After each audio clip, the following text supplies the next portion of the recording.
Hello and welcome to the Debating Toastcast, a podcast about all things debating, from the Debate Toastmasters Club, 104 London Debaters. Hello everyone and welcome to this special podcast on logical fallacies. I'm joined today by author and debating coach William Hagerup from 104 Debaters, a debate club that meets both in person in London and online, where anyone in the world can take part from wherever they are. William, thanks very much for joining me today. Hello, Swarajit. Yeah, it's a great pleasure to be here and sharing your space on X or Twitter. Great. Firstly, can you start by explaining to us what is a logical fallacy? Certainly, yeah. So it's essentially a fallacy in terms of a logical fallacy, and in particular in the way that it comes across in debates and other forms of reasoning, is one where the conclusion does not follow from the premises given. So for those who are not familiar with debating terminology, what is a premise? Well, essentially, it's the reason you give for something. So if I say, for example, I think we should eat at the Italian restaurant rather than the French restaurant because it is cheaper at the Italian one, then I have given a reason. I have given the premise is that it is cheaper. That's my reason. So, and if we want to have the cheapest possible meal, then obviously that is a good reason, a good premise for arguing in favor of going there. But if I were to say, for example, that we should eat at the Italian restaurant rather than the French restaurant because the ice caps are melting, then obviously that reason does not in any way indicate the conclusion that I gave, that we should eat at the Italian rather than the French one. Unless, of course, perhaps they cook their food without using any electricity or anything. So it would contribute to reducing global warming or something. So basically, if the reasons you give are such that they do not actually support the conclusion that you present, your opinion, your argument, your assertion, then you, in one way or another, have a fallacy. So it's a breakdown in that logical connection between these are the reasons I give and this is the conclusion I want you to agree with me in. So yeah, so that's the basic definition of a fallacy. Right, okay. So would you say that most of the time people commit logical fallacies intentionally or unintentionally? Well, I obviously don't know what goes on inside other people's heads, so I couldn't say for sure. But I think that a lot of the time it is unintentionally that people jump to conclusions, for example, before they have all the information they need in order to draw a conclusion, or they use over generalization, which is another form of fallacy. And so and it's sort of a bit hard work when you want to think through things properly and make sure that you don't fall into fallacies. It's actually, it takes a bit of effort, and I think that's why very often it's easy to just fall into a fallacy without really thinking about it. Of course, sometimes people do use them on purpose, not least our beloved politicians, who will often use one of the most common fallacies, which is the straw man. And I don't know if you want to wait until the next question before I talk about that, but I think that would certainly sometimes be used on purpose by politicians. So I think we can, go into detail on some of these later on. But would you say that's the most common fallacy? You mentioned politicians, but in general, is that the most common fallacy that you come across in debating? I think it is probably one of the most common that we come across in both informal debating.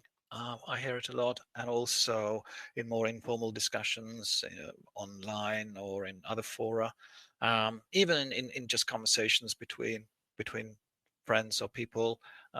It's so easy to fall into it because even professional interviewers make this mistake.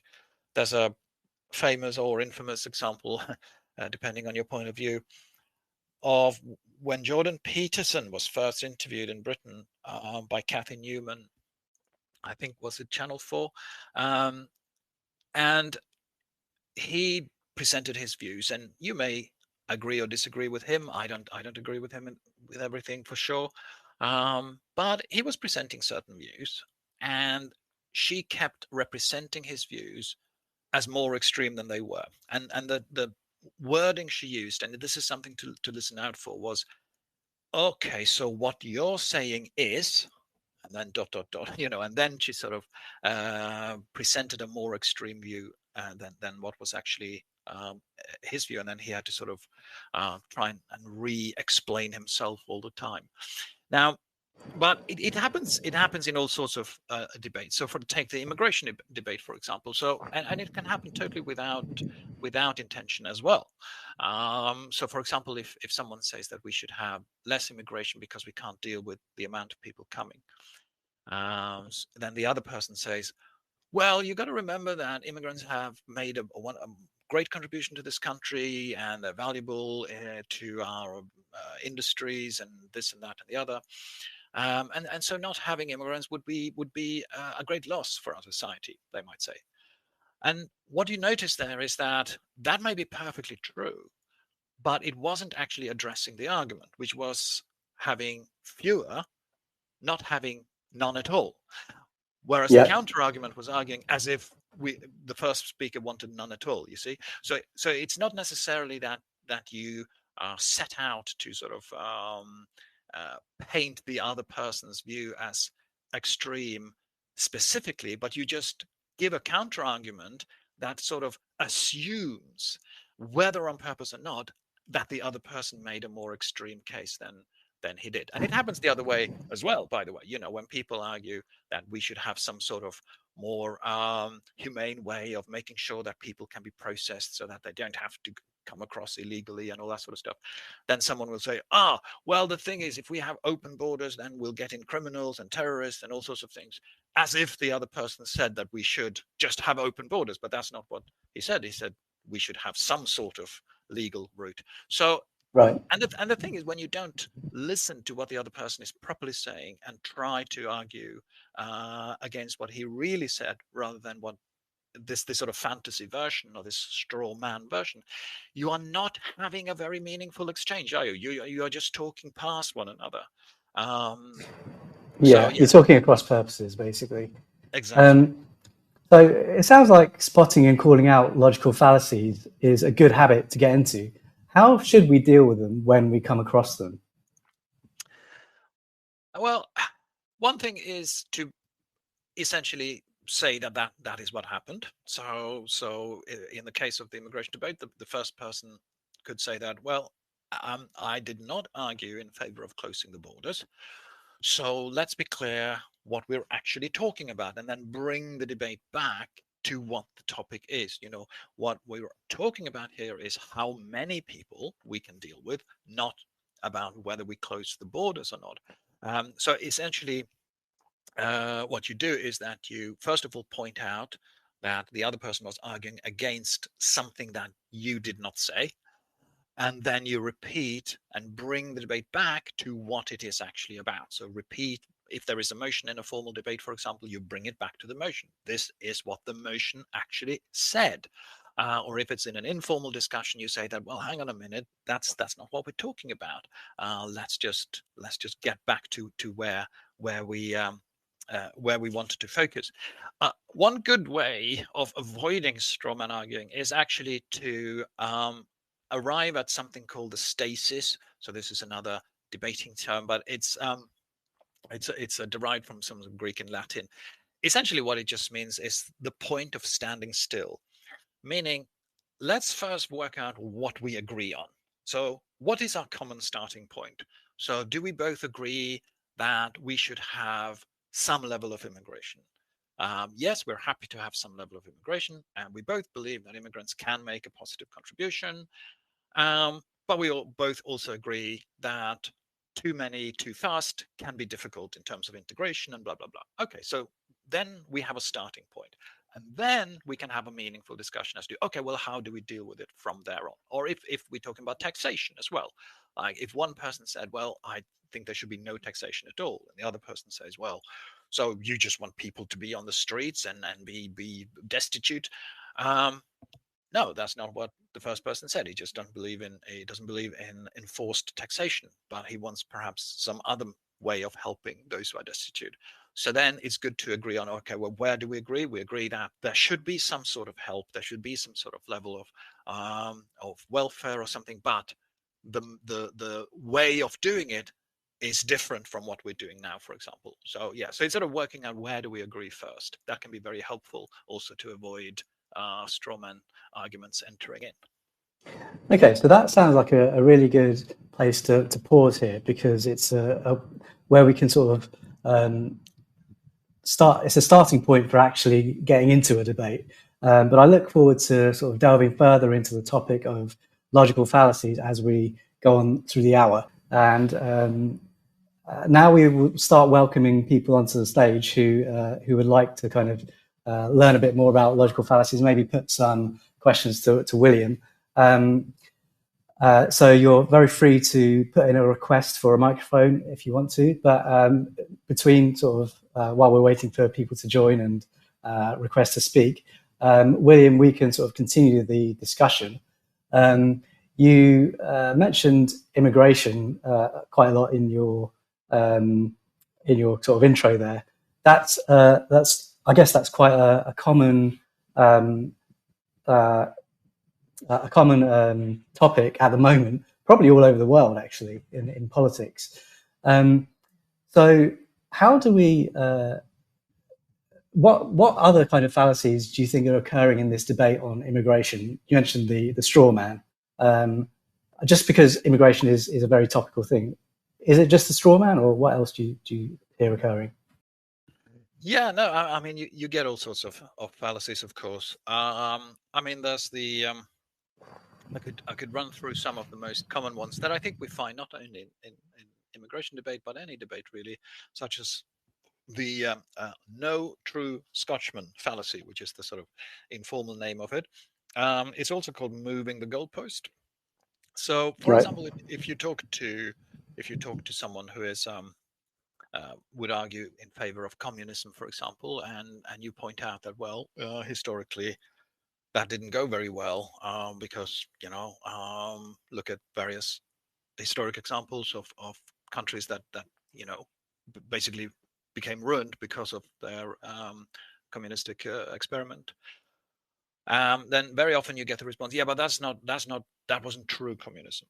That wasn't true communism. And then every time you sort of come to that, what about that country? What about that country? That it's never true communism. Only if it works is it true communism. But so far, we haven't got there. So the name the name "No True Scotchman" comes from an illustration of this moving the goalpost, as we also call it, which is well, let's just choose Dougal said that no true Scotchman will use sugar in his porridge.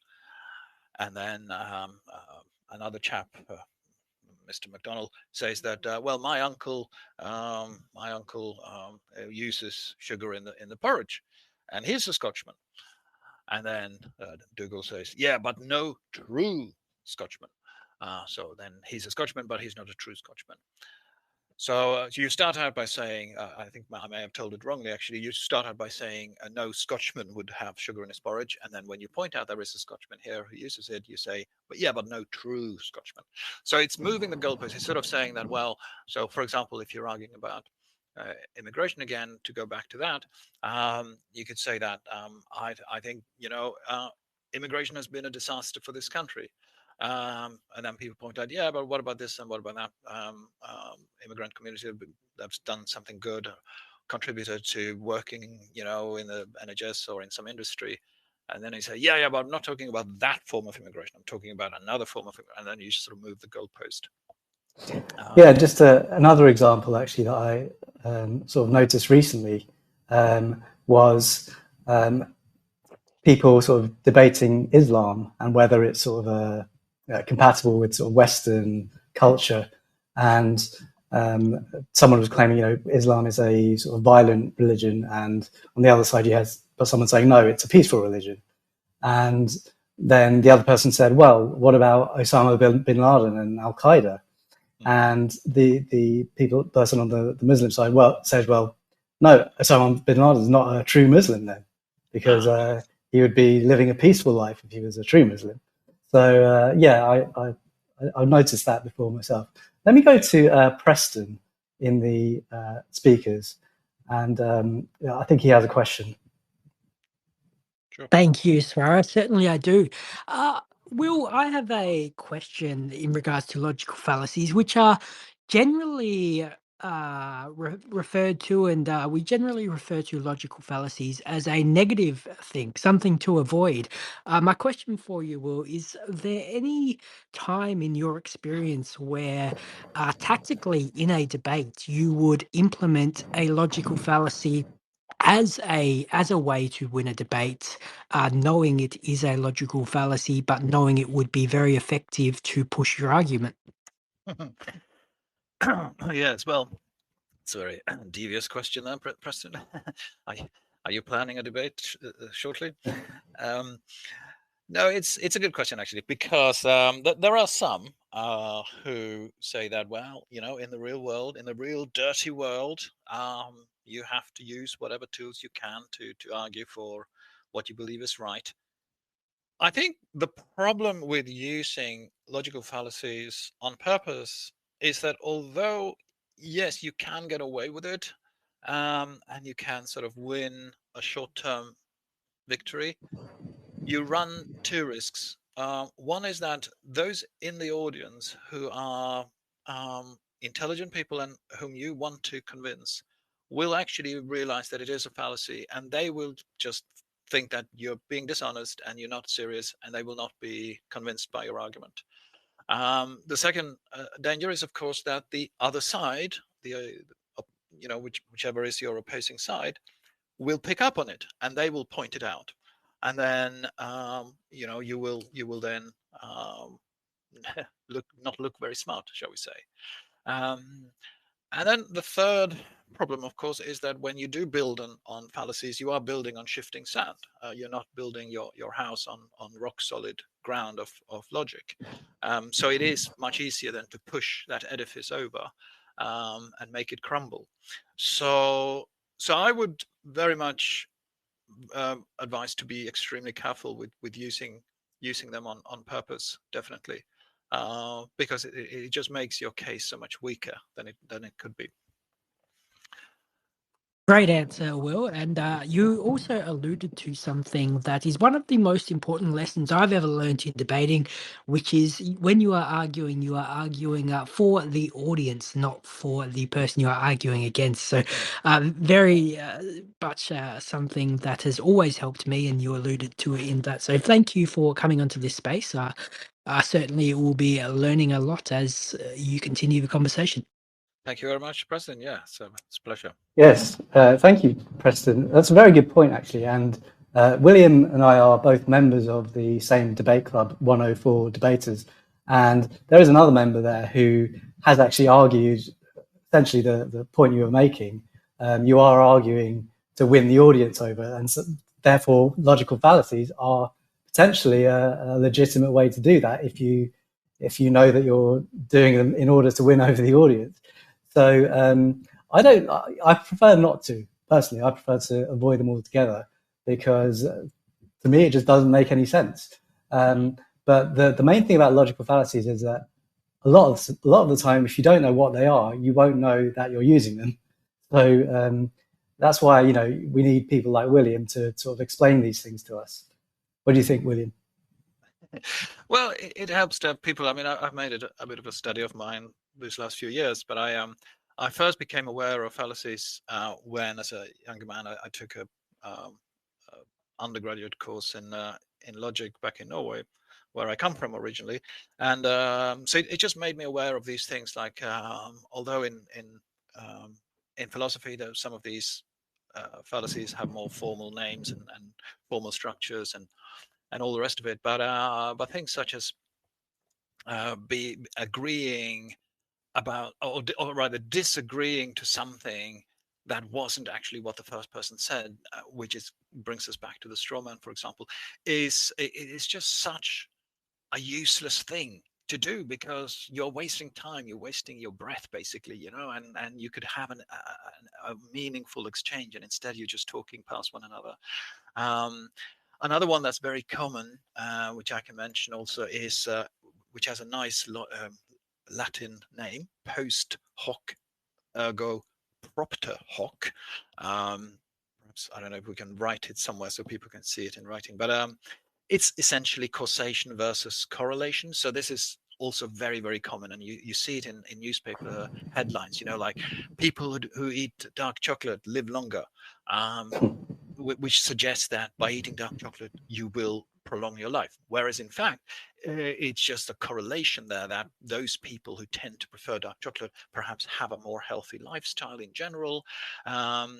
Also the claim that vegetarians live longer, you cannot from that necessarily conclude that it is because they are vegetarians, because they eat less, because those who eat meat may also have many other more unhealthy habits. Perhaps they smoke, perhaps they don't take as much exercise, whereas those who are vegetarians tend to be people who already think about these things and are very conscious, not just about what they eat, but their whole lifestyle and how they live. So I'd be careful not to sort of take a correlation between something that these things are both true about one group, for example, and therefore it's because of X. You can't know that for sure unless you have a lot more data. So that's so the post hoc is quite a common fallacy as well that we see. Yeah. Preston, did you have your hand up again, or I think you've dropped down to listener? That's fine. Right. So I just wanted to talk about, so as I said, I ran a space a few weeks ago on the topic of God and religion.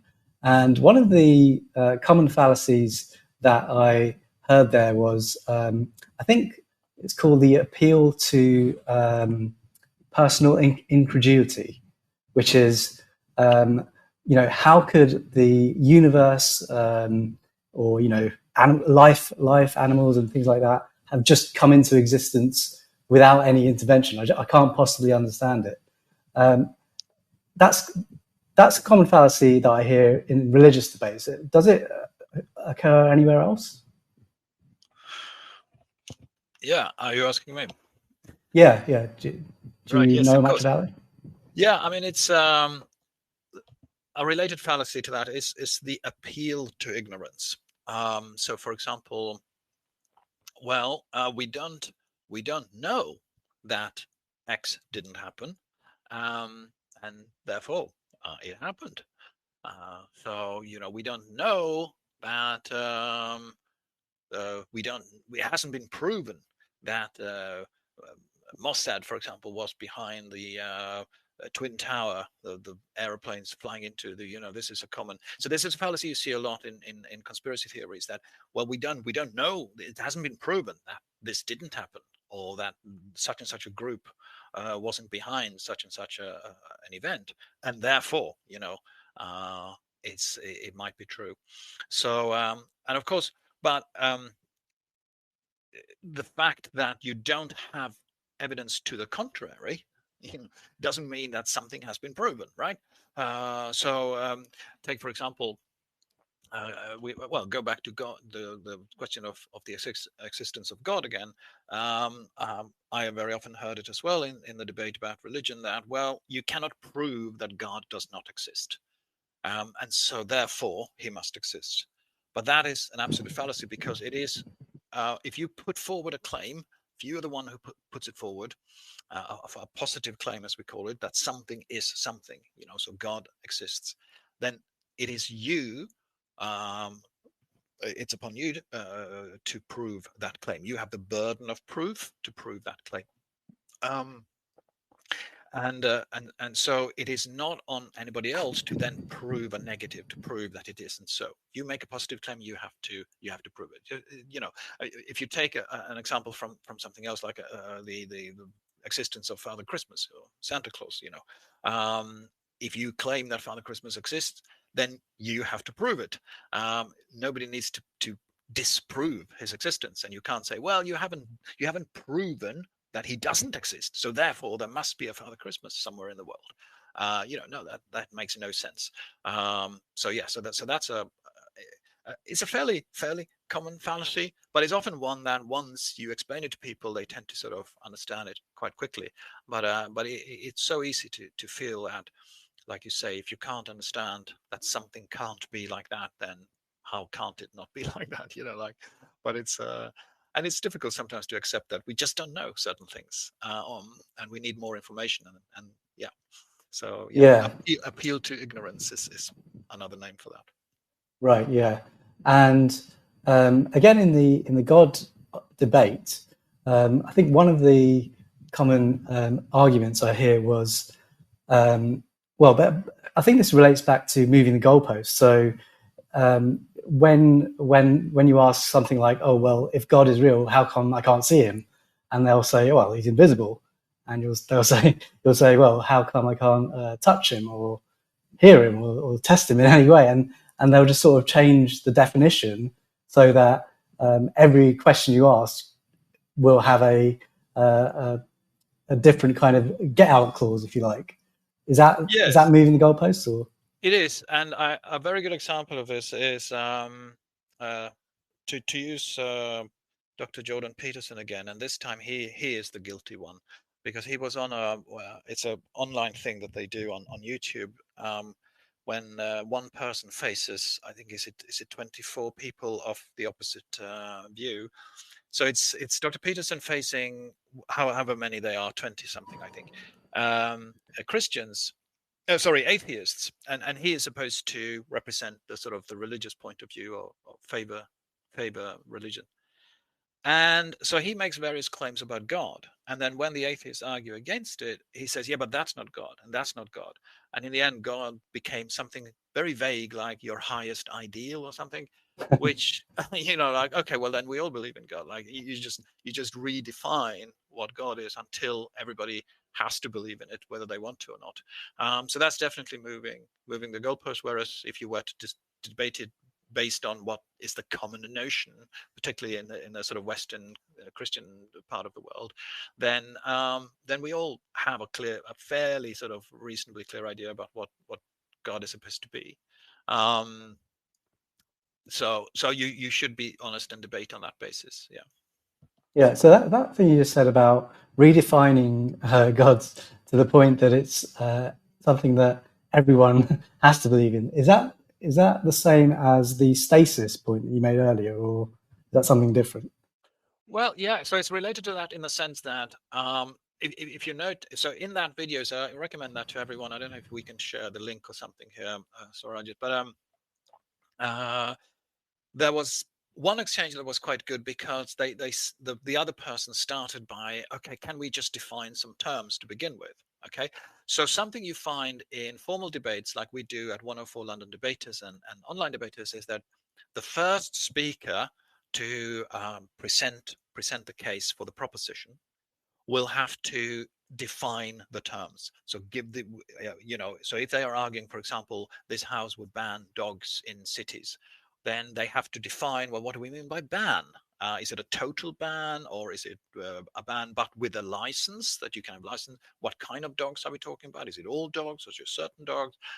What do we mean by cities? Is it formally those who have city status, or any town above a certain, so you have to make sure that you define all your terms properly so that we know what we're talking about.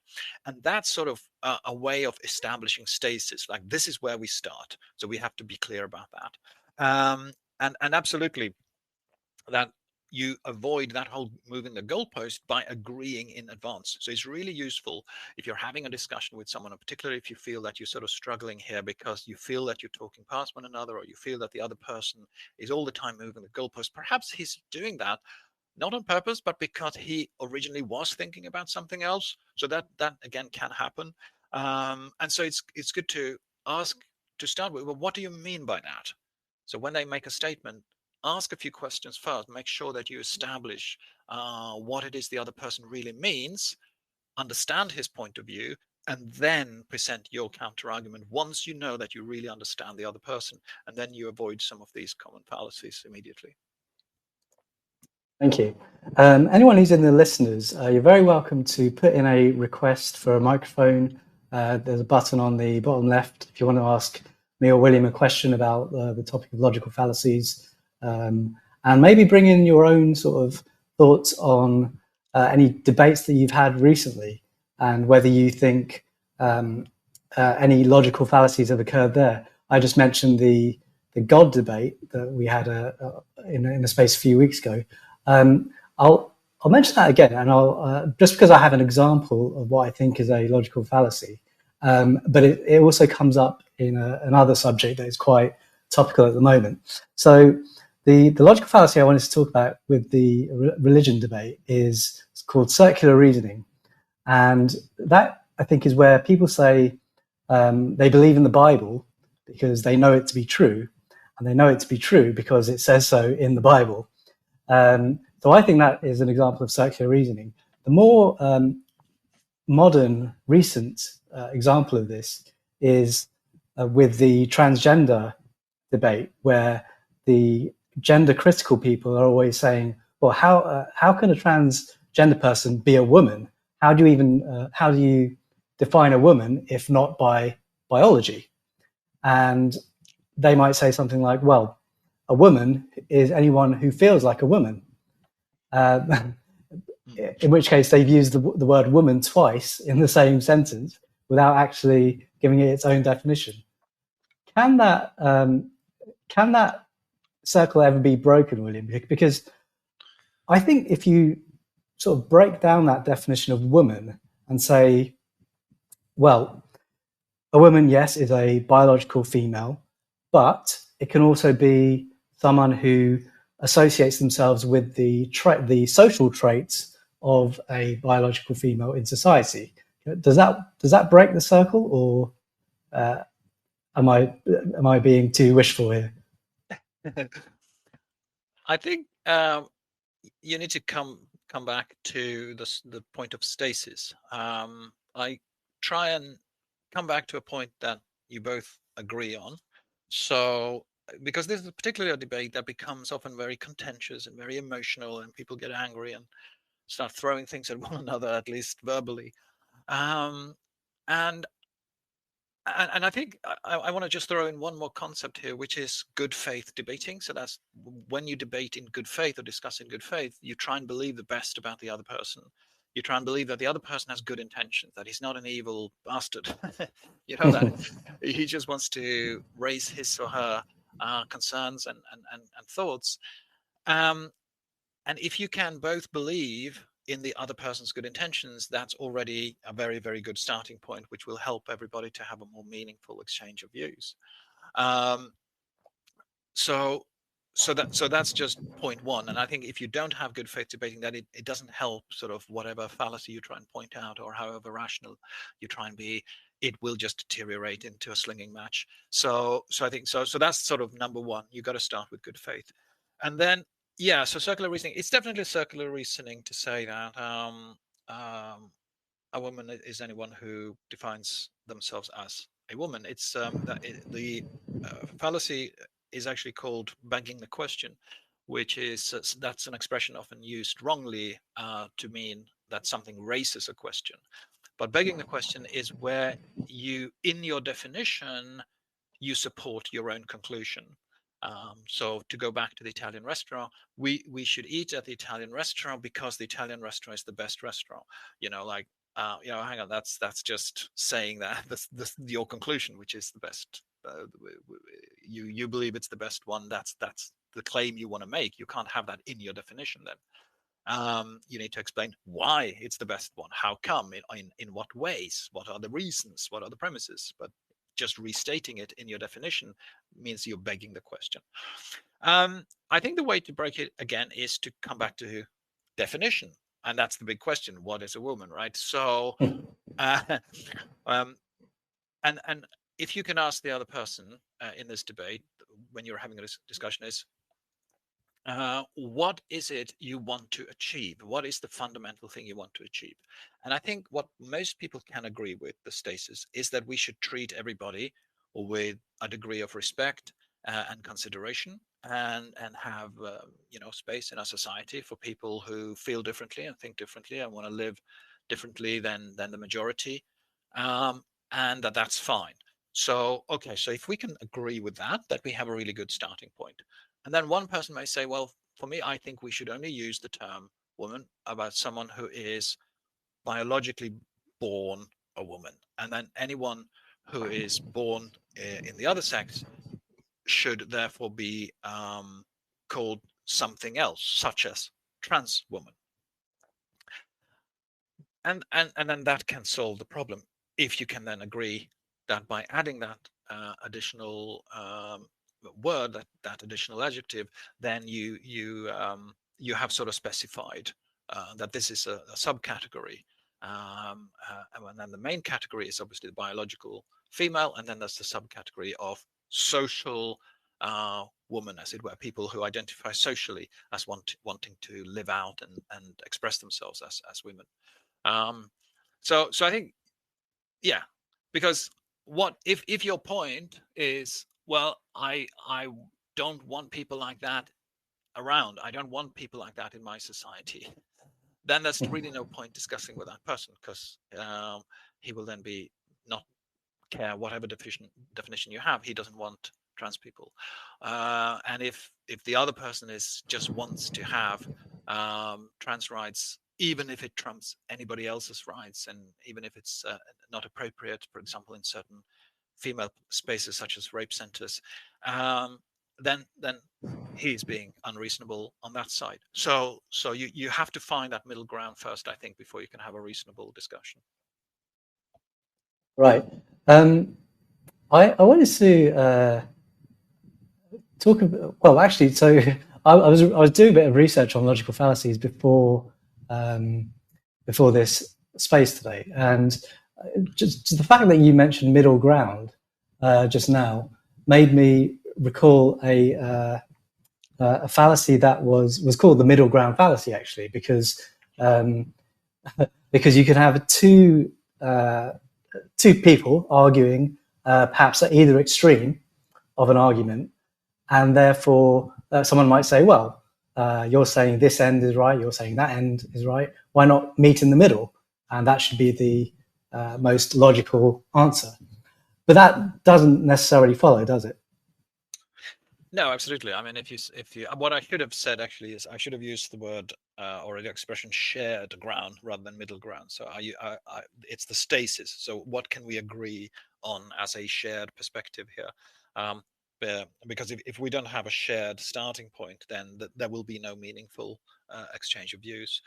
So it's not necessarily a middle ground, but a shared ground. Like where do we start? But yes, no, the middle ground fallacy is a funny one, because if you imagine two people having a discussion as to whether 5 + 5 is 8, one person will say, and then another say, no, 5 + 5 is actually 2, and then some person will come along and say, well, why don't we say that it's 6? That's sort of in between.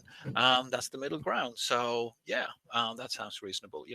And obviously that would be factually wrong. So yeah, so it's not necessarily true just because it's in the middle. And also, what is the middle ground? Like, the middle ground in one country may be different from a middle ground in another country. So whilst it can often be useful in a debate to try and find, where do you think most people are at? Like, most people will not be extremists one way or another in most issues.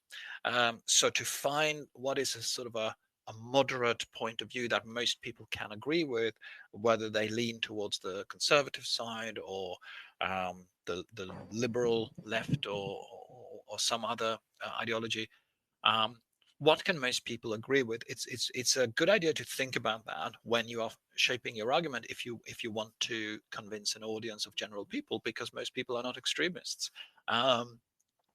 So there is some sense in looking for that, shall we call it, sensible middle ground. So that's when you're, sorry, go on. No, just to say that it's not true just because it's in the middle. That's for sure. But when you want to convince a group of Yeah. people, just remember most are not extremists. Yeah.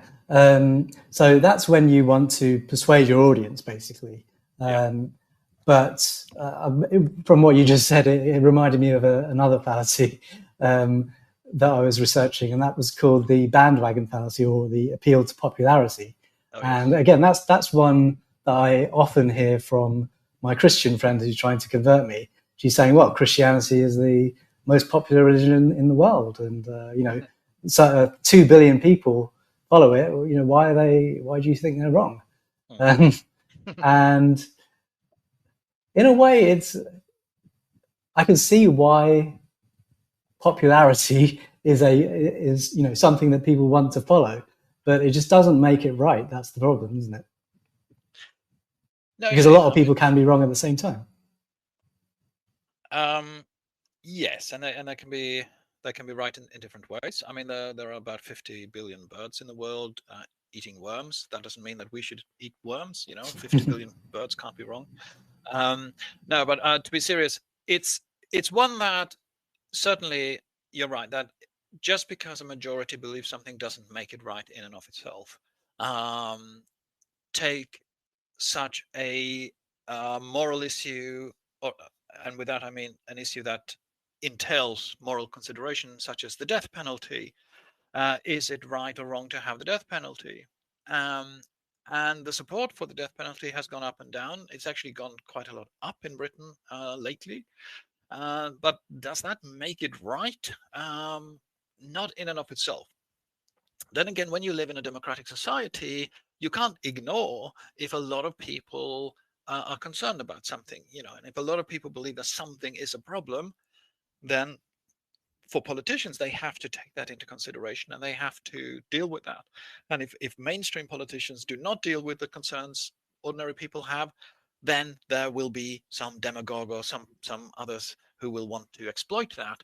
So it's very important in a democratic society that although something does not become true automatically just because a majority believes it, and you can just look at history, people have had all sorts of wrong beliefs in history about how the world works and how the sun goes around the earth when in fact it is the earth going around the sun.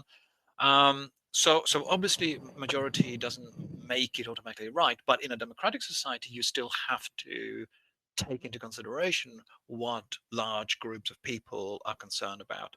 So in that case it's about the balance. Like, how do you, if you claim that it's true just because a huge number of people believe it, then it becomes a fallacy. But if you say, look, we're in a democracy, we have to look at this issue and talk about it because a lot of people are worried about it, then it's not a fallacy. So there are a few fallacies that are not necessarily a fallacy, which I think is quite an interesting point, Swarajit. I think we mentioned that in the opening. Shall we, go into that a bit and see which ones may not actually be fallacies? Absolutely. So we have, for example, many of you may have heard about the slippery slope fallacy. This is one that is used quite a lot. Basically, the slippery slope fallacy is that, if we do this, then such and such and such catastrophic consequences will follow. If, for example, we vote in favor of assisted dying, then pretty soon, we'll be killing granny and doing all sorts of things like that. Or we'll start killing children, or we'll do this, we'll do that, and so forth. Now, the thing is that if you claim that by doing one thing, something else will automatically follow, then it's a fallacy, because how can you know for sure? Nobody can know the future. Okay, you're not a prophet. As far as I know. And so you cannot know for sure. However, if you say that by doing X, Y, Z, something else may follow, that it is more likely to follow. And in particular, if you can then bring in examples. So when it comes to assisted dying, look at the Netherlands, where they have extended it to teenagers, and even euthanasia for 1-year-olds. Look at Canada, where they had a very similar law to Britain. They have expanded it to people, or they are now talking about expanding it to people who are mentally ill.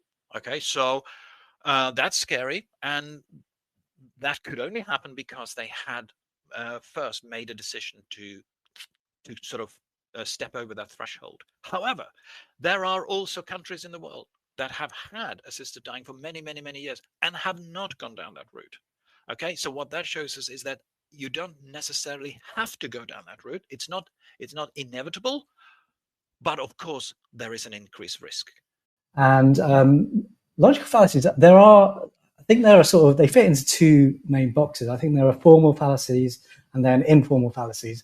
I think informal fallacies are much greater in number, and they are, and they're more frequent. They're kind of, in a way, formal fallacies are sort of a bit harder to understand in the definition in the way they're written, but they're easier to spot. But informal fallacies, they are, I think, hardest to spot because they're so common and so frequent that they're almost part of our everyday conversation in a way. Do you think that's right, William? Yeah, I think so, because formal fallacies is sort of about the structure of the logic that you are putting forward, and so when there's a breakdown in that structure, even if what you said is true, and even if the conclusion is true, but there's a breakdown in the structure itself, then that will become a formal fallacy. So I'll see. There's an example I was just going to look at, and so we call that a non sequitur. That's another Latin term for you, but it simply means that it does not follow. So it comes back actually to the basic definition I gave of fallacy, which is that it's some conclusion that you come up with or some claim that you come up with, but where the reasons that you gave don't actually support that conclusion. Okay, so if I say, for example, the classic syllogism is a major premise. Okay, is that all men are mortal. Okay, many of you may have heard this one. Okay, and then the second premise is Socrates is a man. Okay, so now the conclusion is, well, then Socrates is mortal, right? Because he is a man and all men are mortal. But if I were to say that all men are mortal, Socrates is a man, and therefore Socrates is Greek, then you'd know that that's nonsense. That doesn't follow at all, right? But let me say something else. Let me say that all men can fly as a major premise. Socrates is a man. Conclusion: Socrates can fly. Okay, so that's logic. That's actually logic. That's logically valid because I gave the major premise that all men can fly. The problem is, of course, that that's untrue. And so even though the conclusion is logically correct, it's untrue because the premise was untrue. But you can also use wrong premises and end up with the correct conclusion. For example, you might say all stones or no stones can fly, and Swarajit is a stone. Conclusion: Swarajit cannot fly. Well, it's true that Swarajit cannot fly, but not because he's a stone, So yeah, so formal fallacies are fun, but they are perhaps not super useful in everyday situations, although they can help you when you are trying to put together a strong argument, like when you are in a debate or you're writing a speech, whether it's for sales or some other presentation, and you want to have a really tight argument in favor of whatever it is you want people to do, then it can be really useful to have a look at formal fallacies and just be sure that your structure is really tight and that your conclusion really follows from the steps that you have set out. So yeah, so it can be useful, but yeah, in everyday situations, the informal fallacies are sort of more helpful to be aware of. Thanks, William. Just a technical point to do with Twitter Spaces. Can you mute when you're not speaking? So it's like a kind of a walkie-talkie thing. So when I'm not speaking, I should be muting my microphone, and then you should unmute. It's a bit of a faff, but it's just that otherwise there is a bit of an echo for the listeners, unfortunately. So yeah, let's just keep that in mind. We have a hand up in the audience, so let me pass on to the sales therapist. Do you have a point to raise? Please unmute and come in. So, hi, Swarajit and Will Hag. I saw the space yesterday and I said, this is quite an interesting space to be. So, I am a believer in the inadequacy of logical reasoning because of its inability to capture the complexities of human experience. But I'm going to circle back on that. And what is more relevant to me as a salesperson is that we often use some logical reasoning in order to make our audience take a certain action. And regarding the slippery slope you were talking about, I could say that if you don't, let's suppose I'm promoting this space, and as a marketer, I can say, if you don't join the debating and logical fallacy space for tomorrow with William, you are not going to learn about logical fallacy. So this is considered to be a slippery slope, I suppose, and it is considered to be a logical fallacy. So what I want to ask you here is that, you see, how does that relate to ethics? Because as a salesperson, I will not sell anything and I will not promote anything that I don't believe it is in the benefit of my audience. And when I use my logical reasoning methodologies, I'm just trying to appeal to their emotions and their psychology in order for them to take an action that is most beneficial to them. So while this could be a logical fallacy, but it is actually something that can help them.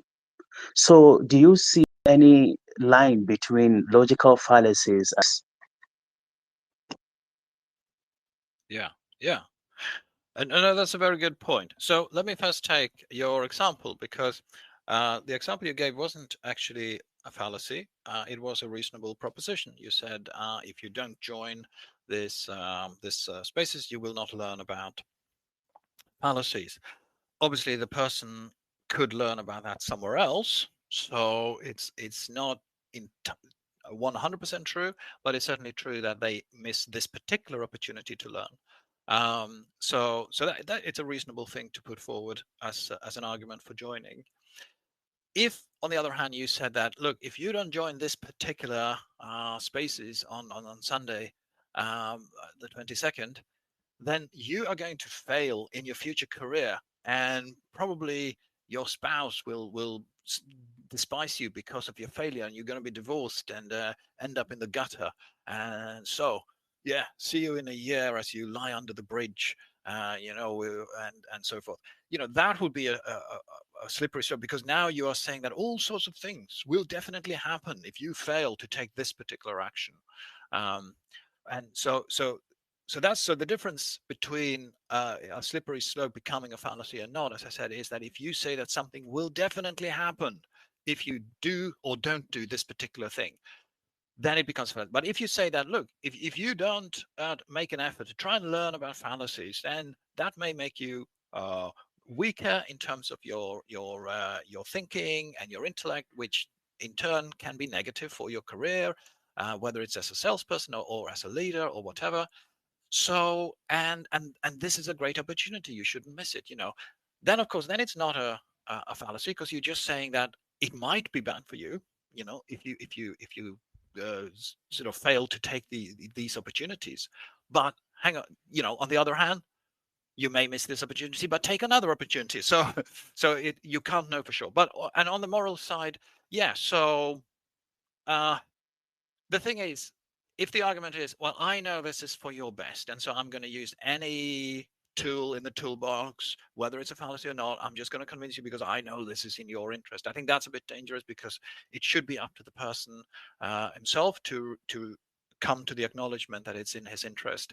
And that's, again, why I don't think we should use fallacies to convince someone, because at the end of the day, it's sort of dishonest, really. So even if we think it's in his interest, we should convince him that it is in his interest.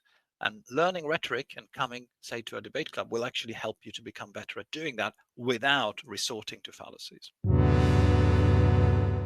And yeah, we've really just touched the surface, I think, on the topic of logical fallacies. There are many more of them that are out there, basically. A good website to start on is called yourlogicalfallacyis.com. And I think the original purpose of that website was just for people to point others towards the right link for what their logical fallacy is in an online debate or online disagreement. So yourlogicalfallacyis.com. Check that website out. And otherwise, yeah, thanks again to everyone who joined. Thank you to William. And yes, as I said at the beginning, I do run debate spaces. So I've done a couple so far. Not sure what the next debate is going to be, but I will put that out on my Twitter page. So if you're interested, do follow me, turn notifications on, and do follow William to find out more about what he does and when his book comes out. You've been listening to the Debating Toastcast. Feel free to leave a comment, critical or encouraging. We welcome both. And if you'd like more information about joining the club or coming first as a guest, please have a look at our website, 104londondebaters.club, or send us an email on info@104londondebaters.club. That's info@104londondebaters.club. Thank you for listening.